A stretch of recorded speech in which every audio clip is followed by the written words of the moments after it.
It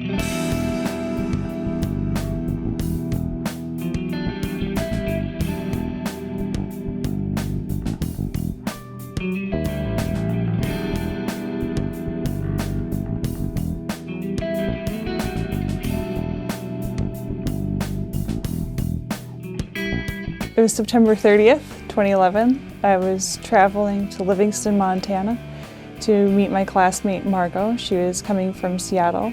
I had left that day and it was a bright sunny day and it was windy. And I had just left Glendive. It was mid-afternoon and I was changing the CD and became distracted.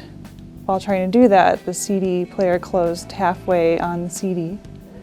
And so I was trying to get that out of there, took my eyes off the road, and all of a sudden I realized I was in the shoulder.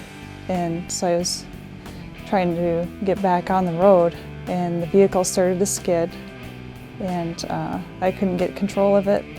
Went into the median and began rolling. I was told that I hit a culvert, but I don't remember that. When the vehicle came to a stop, all I could think was that I wanted to call my husband, and I didn't have any cell service. And lucky enough, there was people that had stopped right away and had seen, they didn't see the accident happen, but they saw a big cloud of dirt in the air, and they stopped and came running down to help. And then the second people to stop was an EMT.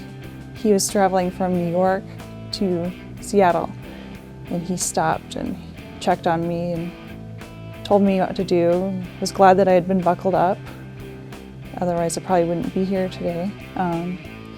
I was cut from glass, bleeding, and at first I didn't even know where the blood was coming from, which was kind of a scary thing.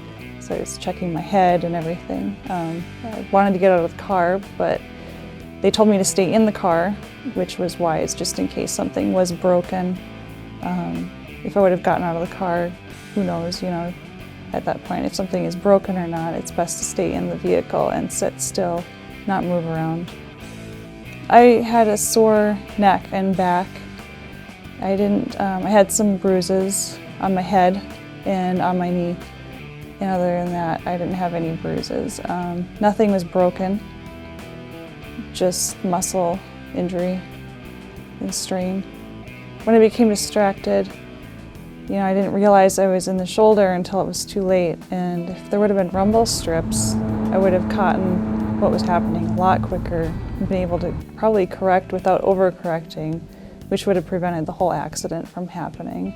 I landed upright on the wheels. And the wheels, two of the tires were flat. Most of the windows were busted out. And most of my possessions had flown out of the vehicle. The car was totaled, and objects in the vehicle are a danger. The GPS flew at me. My phone was flying. If it wouldn't have been plugged in, it probably would have been busted. My CDs flew out of the vehicle, my camera flew out of the vehicle, the cooler flew out of the vehicle, everything was covered in glass and dirt and grass. I think it took maybe 45 minutes to get me out of the vehicle, from the point of the accident until the paramedics arrived. They were able to open the door. An officer was able to get the door wrenched open, and